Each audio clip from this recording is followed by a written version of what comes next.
Corner frappé par Del Castillo avec la tête de Brendan Chardonnay en dedans.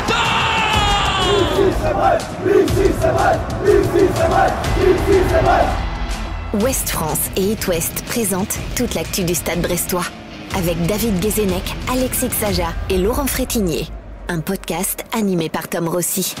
Bonjour à toutes et à tous, ravi de vous retrouver pour ce nouvel épisode de 100% ISEF après cette semaine de rêve pour les Pirates. La fête est totale après les victoires face au PSV Eindhoven et Nantes. Pour en parler avec moi, le bienheureux Alexis Xaja, toujours le seul du podcast en Ligue des Champions cette saison à être toujours invaincu. Salut Alexis. Salut Tom, salut tout le monde. Et ouais, avec la victoire du PSV, je m'en sors pas si mal sur la première partie. Ah ouais, c'est parfait. Également l'exigeant Laurent Frétinier qui n'a pas lâché un seul 8 sur 10 dans ses notes après le carton du week-end, mais des 7 à la pelle. Salut Laurent. Salut Tom, c'est vrai, peut-être j'aurais pu être un peu plus généreux, mais personne a moins de 6, je crois, par Baldé. Ouais, et puis des 7, c'est pas mal, c'est largement au-dessus de la moyenne. Et puis last but not least, David Guézenec, certainement rassuré de voir les Tisef prendre le large sur la zone rouge avant Noël. Salut David. Salut Tom. Oui, rassuré. Je pensais bien qu'ils auraient un peu de marge. En tout cas, face aux Canaries, ça s'est vu. Allez, au menu, cette victoire donc face au FC Nantes, avec presque les mêmes acteurs que contre le PSV, des choix payants. Focus sur la folle semaine de Ndiaye, l'entrée gagnante de Sima et la première du tonnerre de Couder. Un petit bilan à domicile, c'est satisfaisant. Après la Ligue des Champions aussi. Et puis après cette année historique, on se projette sur 2025 avec ce premier gros dossier. Quel stade pour la Coupe d'Europe ? 100% ISEF, la DER de l'année pour finir en beauté. C'est parti. Ici c'est vrai, ici c'est vrai, ici c'est vrai, ici c'est vrai. 100% ISEF, toute l'actu du Stade brestois. Quelle semaine, messieurs, après la grosse performance face au PSV Eindhoven, les Pirates ont coulé les Canaries 4-1 avec quasiment les mêmes acteurs. Alexis et les Tisef ont réussi leur pari en enchaînant parfaitement. Ouais, c'est ça. Eric Croix lui disait que c'était exceptionnel parce que c'est vrai que il y a eu pas mal d'inconnus au cours de la semaine. Il y avait beaucoup de blessés. Déjà avant le PSV et au final ils ont sorti ce qui est peut-être leur meilleur match de la saison avec beaucoup d'intensité, un match vraiment plein et voilà une victoire qui est d'ores et déjà historique puisqu'elle valide la qualification au prochain tour de la Ligue des Champions cette fois, c'est sûr. Et derrière surtout ils ont réussi à reproduire ça contre Nantes. Donc c'était différent, il n'y a pas eu la même intensité, pas le même besoin de faire douter très vite l'équipe en face, mais au final c'est une performance solide avec quasiment le même 11, alors qu'on sait que les choix étaient assez limités. Donc super semaine pour Brest. David, Laurent, avant de vous donner la parole, je vous propose d'écouter le coach Eric Roy, plus que satisfait de cette semaine évidemment. C'est exceptionnel, je trouve, 5 jours après un gros match contre le PSV Eindhoven, avec ce qu'on a dépensé comme énergie, avec pratiquement la même équipe qu'avec, je pense, Kenny et le gardien. Les joueurs qui ont démarré ont encore été à la hauteur et dans l'aspect physique, mais aussi l'aspect technique, parce que je pense que sur la première période, on fait vraiment une première période avec la volonté de faire du jeu, de proposer, d'avoir du jeu combiné, à l'intérieur du jeu aussi, parce qu'on sait que par rapport à leur système, on peut leur poser des problèmes comme ça. Ce qu'on a bien fait, on a été récompensé de notre domination, donc c'était une première mi-temps vraiment très aboutie, et je le dis en plus par rapport à cet enchaînement de matchs, c'est très valorisant. Laurent, gagner contre le PSV, puis Nantes, c'est exceptionnel selon toi ? Oui, réaliser une telle semaine, c'est exceptionnel. Le PSV, c'est une victoire historique, c'est la plus belle victoire, tout le monde le dit, du Stade brestois en Ligue des Champions. Ils ont cranté en fait par le Bayern, c'était un gros coup, un sacré client. Ils font match nul. Là, le PSV, qui était la meilleure attaque d'Europe quand ils se sont présentés mardi au Roudourou, et ils avaient marqué 56 buts de mémoire depuis le début de saison. C'est pas anodin. Puis enchaîner avec, comme disait Alexis, avec un effectif aussi amoindri.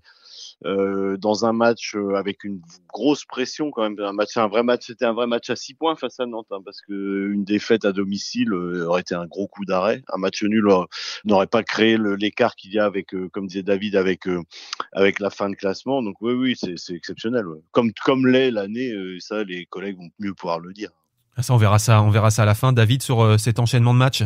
c'est surtout cet effectif amoindri. Il a pas eu longtemps à cogiter il a fallu qu'il attende le dernier moment pour coucher sa défense, par exemple, mais pour savoir qui était apte. Mais après, les choix sont vite faits, quoi. Hein, donc il a mis les valides.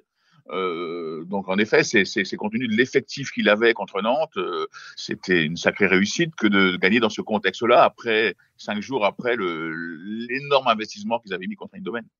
Alexis, pour en parler spécifiquement de ce match face au FC Nantes, on peut aussi dire que Brest a été efficace ce dimanche. L'ouverture du score, elle vient sur la première véritable occasion. Avant cela, les Pirates avaient le ballon, mais c'est les Nantais et c'est le Nantais palois qui a donné le premier frisson avec sa volée repoussée par Couder. Bon, finalement, ils ont été efficaces et puis ça a déroulé. Ouais, c'est ça. Je crois que Brest marque ses 2 buts sur ses 2 premiers ballons dans la surface nantaise, quelque chose comme ça. Donc ouais, efficacité maximale. Mais après, c'est vrai qu'il y a eu un frisson cette reprise de volée de Palois, mais après dans le jeu, les Nantais en première mi-temps étaient assez timides, quoi. Il y avait un gros bloc derrière, les Brestois avaient le ballon, donc il fallait le temps de trouver ce décalage.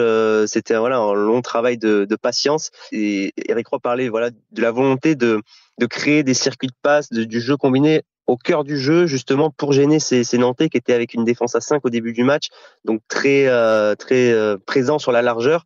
Donc voilà, ça a demandé du temps, mais une fois qu'ils ont trouvé la clé, ils ont marqué 2 buts coup sur coup, non un sur coup de pied arrêté.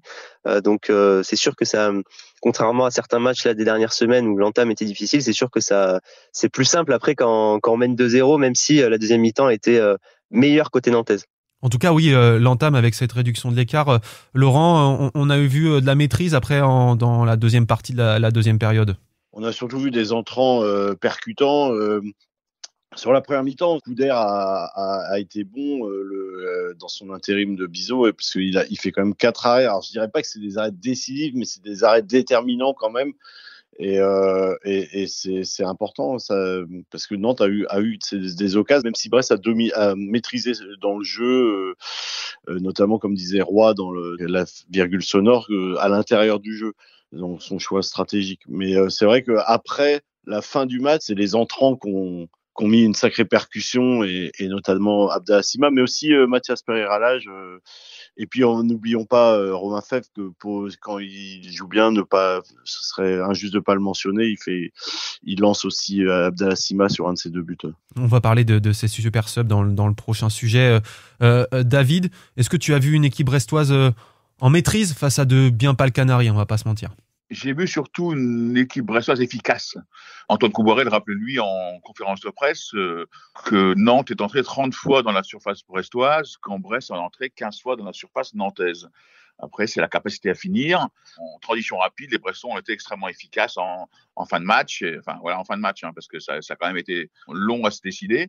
Mais voilà, on a une équipe qui a de la réussite en ce moment et une équipe qui n'en a pas du tout. Voilà. Bon allez messieurs, après le collectif, focus sur quelques individualités qui ont brillé. Laurent a un petit peu teasé tout cela. Quand je vois son jeu, je suis amoureux. Quand j'entends sa voix, je suis fan d'Eric Roy. 100% Tisef, toute l'actu du Stade brestois. Abdoulaye Ndiaye, très franchement, on ne l'attendait pas à ce niveau. Le défenseur sénégalais a bien comblé les absences, que ce soit contre le PSV ou contre le FC Nantes, Alexis.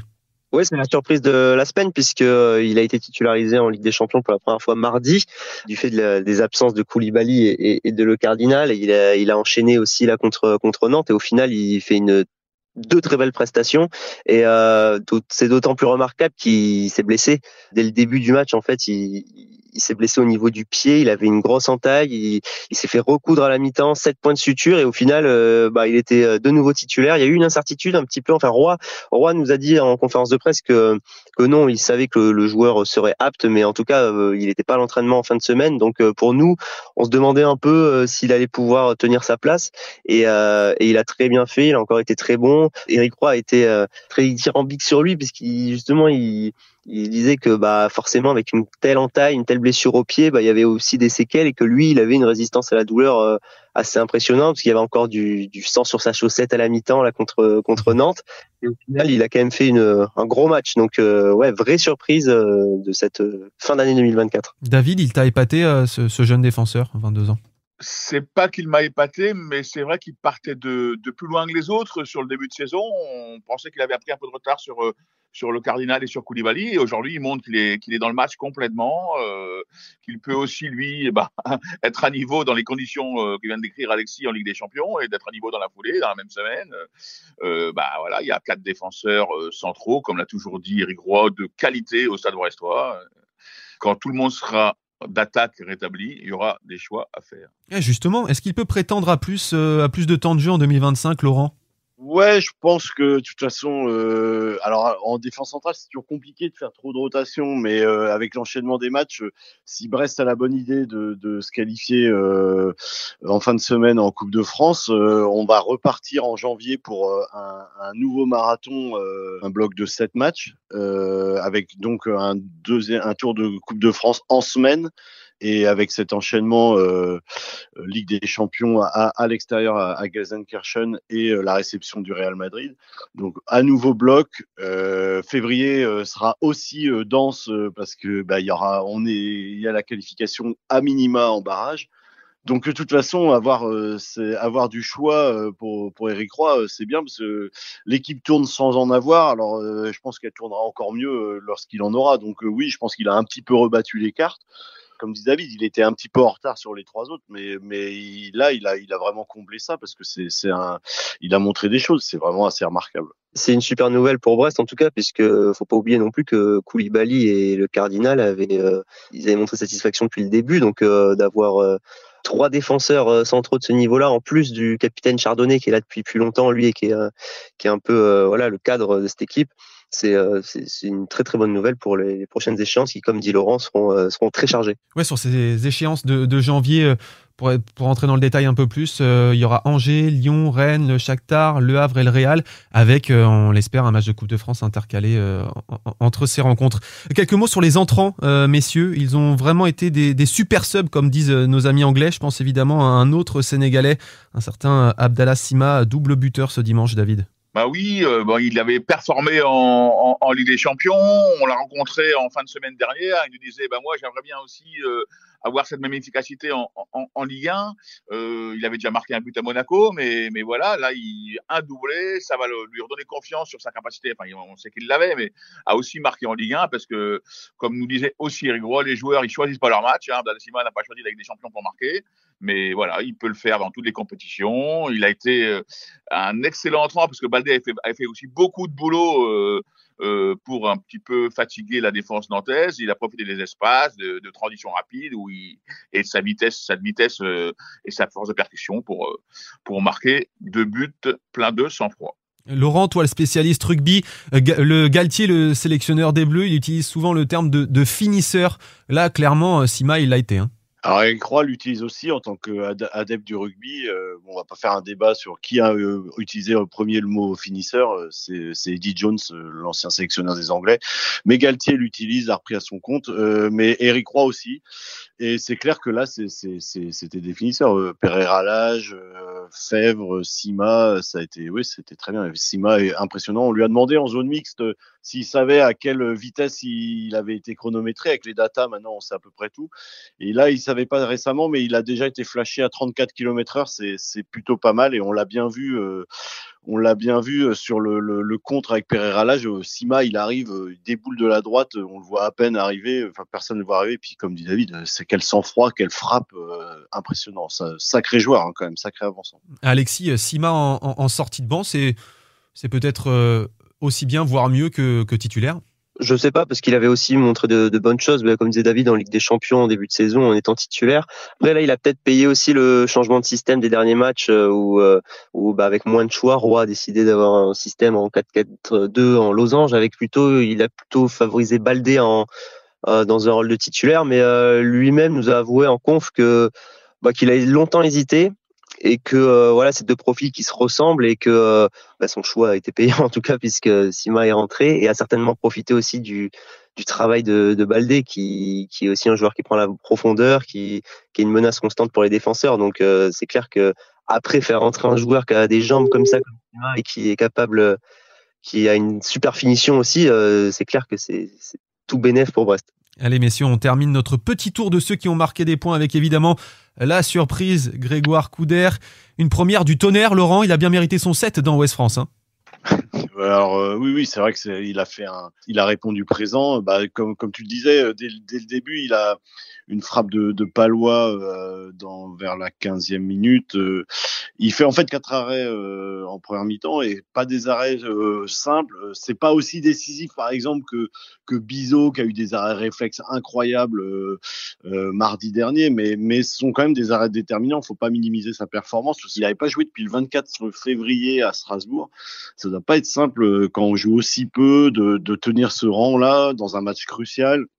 D'autant plus après la performance de Bizot, il se savait scruter quoi. Donc non, belle sérénité, joli gardien. C'est bien d'avoir une doublure comme de ce niveau. Ouais, c'est rassurant, David, d'avoir quelqu'un sur qui on peut compter comme ça en numéro 2. Tout à fait. Alors en plus c'est un jeune gardien, plein de potentiel. Je crois que le Stade Brestois croit en son potentiel. C'est pour ça qu'il a été pris, croit en lui sur l'avenir aussi, parce qu'on ne sait pas encore où sera Marco Bizot peut-être dans 1 ou 2 ans. Il a beaucoup de sérénité, comme disait Laurent. Il s'en voulait même d'avoir pris un but, même s'il ne peut pas grand-chose sur le but qu'il prend, puisqu'il avait fait 2 clean sheets en Ligue 1, donc il restait uniquement des clean sheets en Ligue 1. Donc voilà, c'est le premier but qu'il encaisse en Ligue 1. Même si la pige est réussie, hein, David, Laurent, vous venez de le dire, Eric Roy compte bien refaire jouer Marco Bizot. On a des nouvelles, docteur Xaja ? Oui, il a dit que c'était une blessure à l'épaule, une ancienne blessure de Marco Bizot qui s'est réveillée. Une blessure qu'il a vue il y a quelques années et sur un plongeon contre le PSV, ça s'est un peu réveillé. Mais Eric Roy avait pas l'air très inquiet. Il a dit qu'ils avaient pris la décision assez tôt de pas prendre de risques, mais qu'en début janvier, ils comptaient sur lui. Donc il sera, comme vous l'avez dit tout à l'heure, ça sera Grégoire Couder à nouveau titulaire en Coupe de France. Mais pas d'inquiétude a priori, en tout cas d'après ce qu'a dit le coach concernant Bizot. Et toi, Grégoire Couder, je t'ai pas posé la question, il te rassure, là en Coupe de France, il devrait encore faire le travail. Ouais, moi ce que j'ai bien aimé, c'est qu'il était en plus sollicité par ses partenaires dès le début du match avec pas mal de ballons en retrait pour justement qu'ils essayaient de contourner le bloc un peu nantais. Il a beaucoup été utilisé avec son jeu au pied et aussi sa sortie là où il prend beaucoup d'espace devant son but là devant Koza qui arrivait devant lui dans la surface. Ouais, il a été hyper rassurant et à l'image de l'année dernière où son intérim avait été déjà concluant, donc c'est une bonne nouvelle. Bon alors messieurs, cette nouvelle victoire, on va se demander, ça donne quoi au classement avant de refermer 2025 ? On fait le bilan.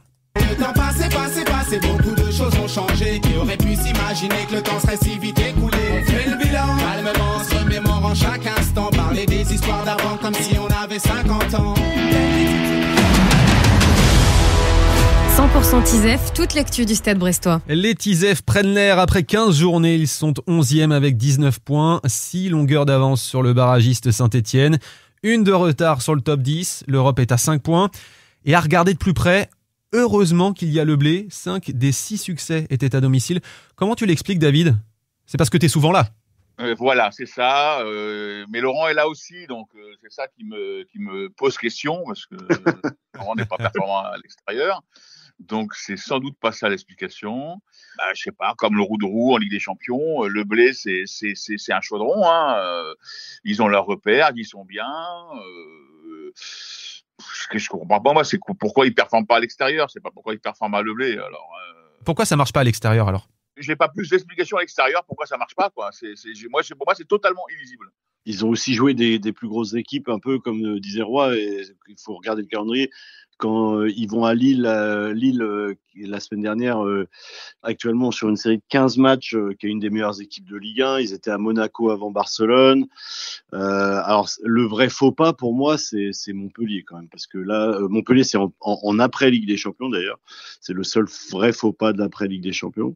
Mais à l'extérieur, où là, ne pas ramener de points, je dis peut-être pas la victoire, mais pas ramener de points de ce match, on a vu la faiblesse de cette équipe. Là, c'est le vrai regret de cette première partie de saison, parce que imagine avec 3 points de plus, Brest serait pas très très loin du haut de tableau, quoi. Pour rebondir sur dit Laurent, faut pas oublier que Toulouse et Le Havre à le blé, parce qu'on dit voilà ils ont tant de succès à le blé. Toulouse et Le Havre à le blé, ça n'a pas été facile du tout. Si vous avez mettez à York de l'autre côté ou au Havre qui n'a pas d'attaquant de pointe, ou à Toulouse, c'est Toulouse ou Le Havre qui l'emporte. Après, voilà, ça tient à peu de choses. Donc, ça n'a pas forcément toujours été évident non plus à Le Blé. Tu confirmes, Alexis, finalement gagner à la maison et perdre à l'extérieur, bon, on est sur de la normalité, quoi. Ouais, après c'est peut-être aussi, on a vu à l'extérieur là dans leur défaite contre Monaco, Lille, c'était l'entame qui était souvent difficile. Est-ce que c'est plus simple de démarrer fort à Le Blé? Après il y a le contre-exemple de Nice où ils ont raté leur entame aussi, donc je sais pas trop. Après c'est sûr que oui, le niveau des adversaires était plus fort à l'extérieur globalement, mais c'est sûr qu'à Le Blé ils ont eu quelques frayeurs en début de saison comme disait David.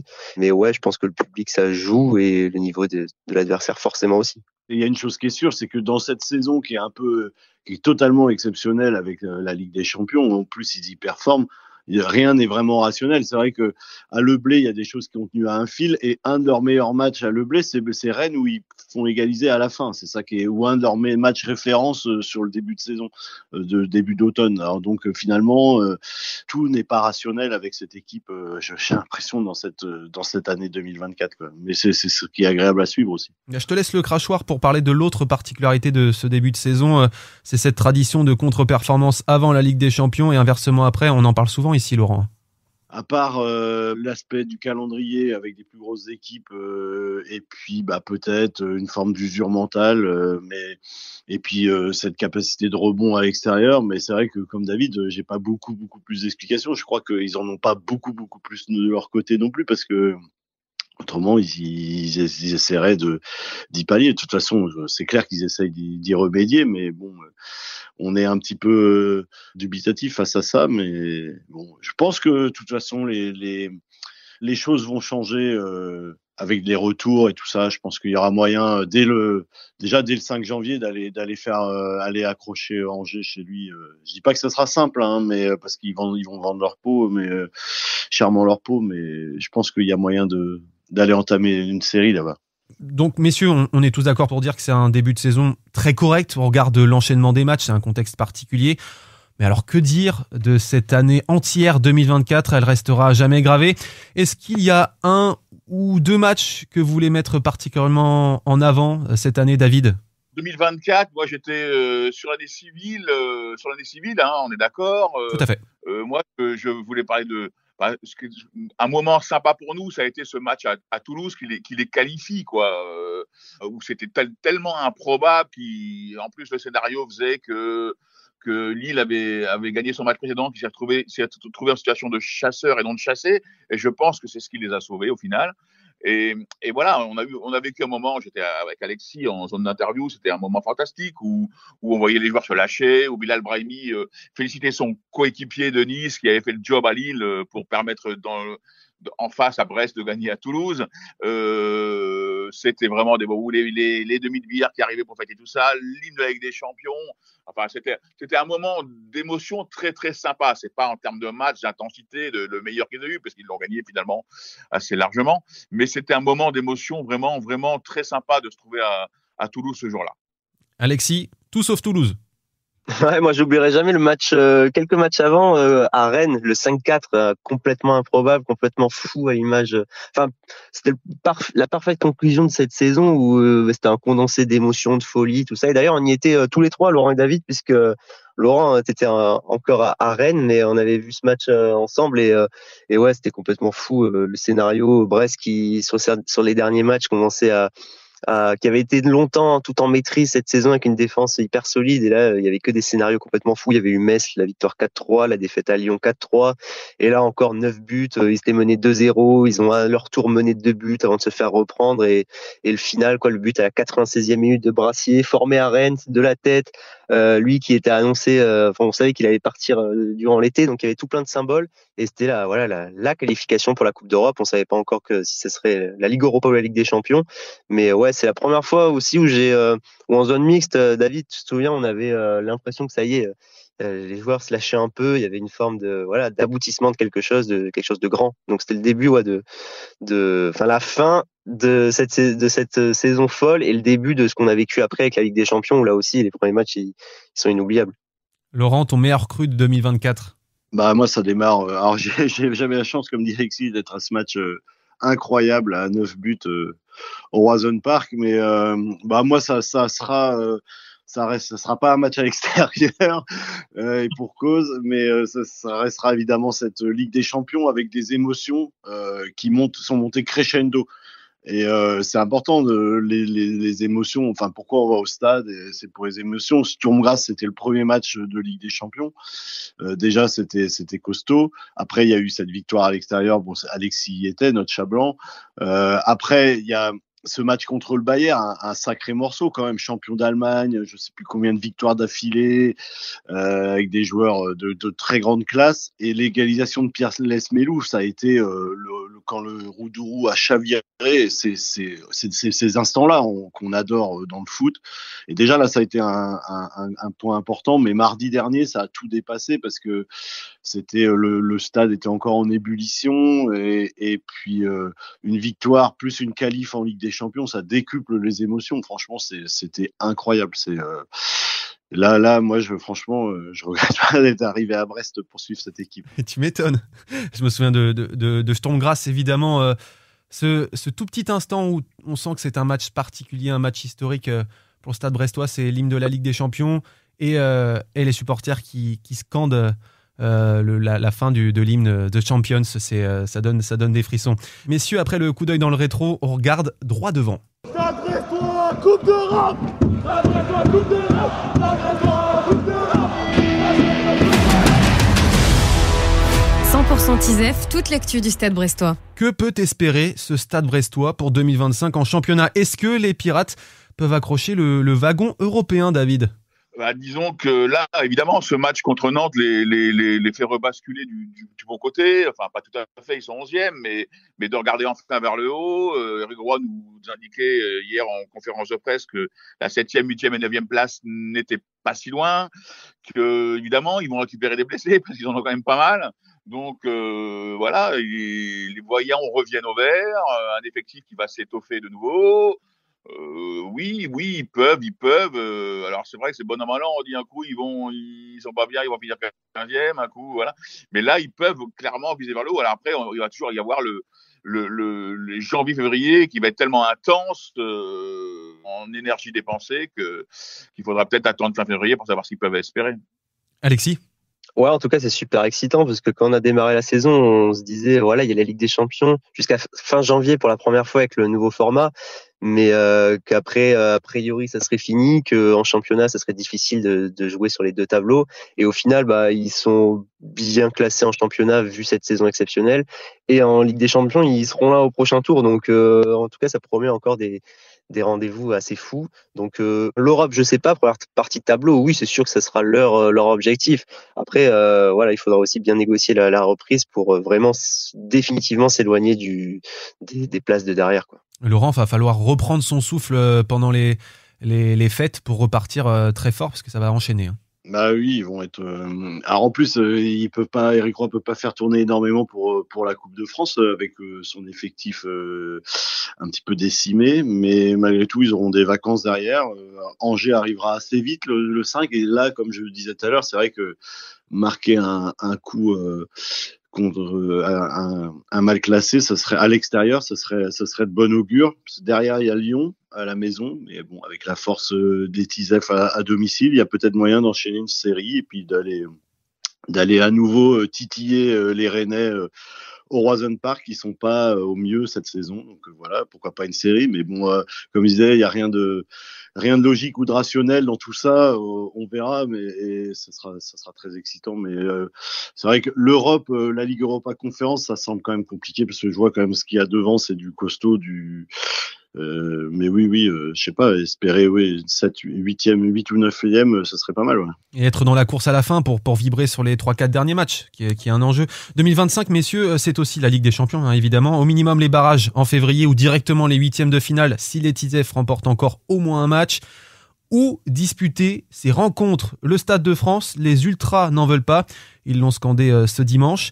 Et Brendan Chardonnay vous l'a dit aussi, il préfère rester à Guingamp. On se sent bien à Guingamp, on a nos repères, on a nos marques, les supporters ont leur marque aussi. On arrive à retranscrire l'ambiance de Le Blé là-bas, les supporters peuvent se déplacer assez facilement. nos familles et nos amis aussi. Donc non, c'est sûr que s'il y a un choix, on aimerait rester à Guingamp. Après, est-ce que c'est possible, est-ce que c'est pas possible, ça je sais pas. Chers auditeurs, Ouest France et It West vont vous poser la question. Vous êtes près de 2000 à avoir répondu et vous êtes une très large majorité à préférer rester à Guingamp, près de 75%. Quelques exemples, quelques citations. Alain Perchoc nous dit: tout sauf le Stade de France, aucune âme, aucune ambiance en dehors du stade. Restons en Bretagne, que la fête soit énorme à Guingamp ou Rennes. Les joueurs ont pris leur marque.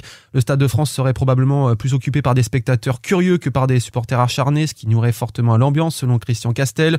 Beaucoup comme Alain Pilou et Joël Dévrillon parlent aussi de Rennes, voire de la Beaujoire à Nantes pour jouer dans un plus gros stade de la région. Puis Yannick Logona est lui un des rares partisans du Stade de France. Il nous dit: belle recette à prévoir à Paris, c'est vrai, si on parle finance. Bon pour les finances du club, 4h30 en train, c'est vite fait. Messieurs, est-ce qu'on en sait plus ce lundi sur les souhaits de la direction et tout ce que cela implique en termes de mise aux normes et de location? Disons que le Stade de France était un souhait parce que les frères Le Saint aiment des fois les bons coups. Ils se disaient voilà, ce serait fantastique de le remplir. L'image de Brest, attirer les Bretons de Paris, et puis pas que évidemment parce que ça suffirait pas, mais c'était sans doute pour l'image du club, un super coup de com'. Aujourd'hui, la question qui se pose d'abord, c'est est-ce que le Roudourou sera aux normes, puisqu'il ne l'est pas logiquement après ce tour-là, mais il y a des négociations pour qu'il le soit. Il faudrait encore des aménagements supplémentaires. La question posée par la Beaujoire et le Roison Park, je pense que c'est rédhibitoire. Enfin, le Roison Park, ce serait, il y aurait aussi des travaux à faire. Donc voilà. Est-ce qu'ils auront donc un Laval pour jouer au Roudourou ou pas? Et sachant qu'en effet, au niveau du sportif, on a l'impression franchement qu'au club, tout le monde préfère ce chaudron du Roudourou où les joueurs ont leurs repères. Que d'aller s'exiler loin de la Bretagne. C'est un peu je pense qu'au niveau du sportif, tout le monde s'entend au Stade brestois pour privilégier le Roudourou. En plus, remplir le Stade de France, ça paraît, il y a quand même une part d'aléatoire qui est importante, c'est celle de l'adversaire, donc de la place à laquelle Brest terminera s'ils sont barragistes. Si tu finis 9e et que tu tires Zagreb, tu remplis pas, je sais même pas si tu remplis le Roison Park en jouant Zagreb.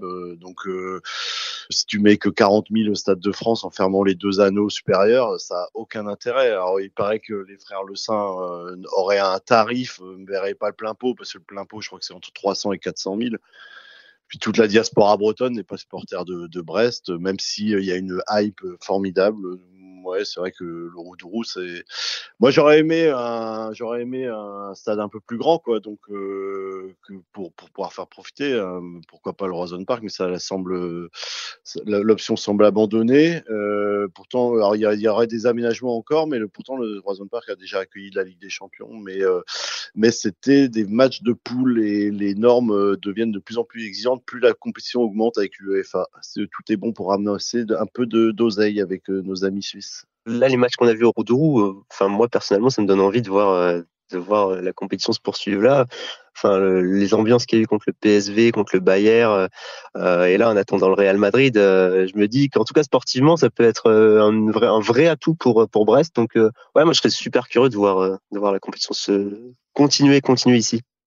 Bon, ça sera le mot de la fin. C'est toi qui conclus 100% TISEF en 2024, Alexis, monsieur invaincu en Ligue des Champions. 100% TISEF, eh bien c'est fini pour aujourd'hui. On se retrouve à la rentrée, le lundi 6 janvier après le déplacement à Angers. Entre-temps, les Pirates seront en Vendée ce week-end pour affronter la Roche-sur-Yon en Coupe de France.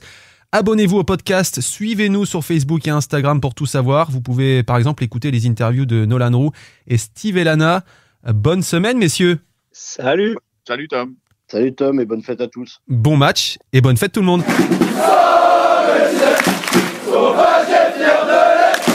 Nous chanterons comme le tonnerre de Brest. 100% TISEF, toute l'actu du Stade brestois.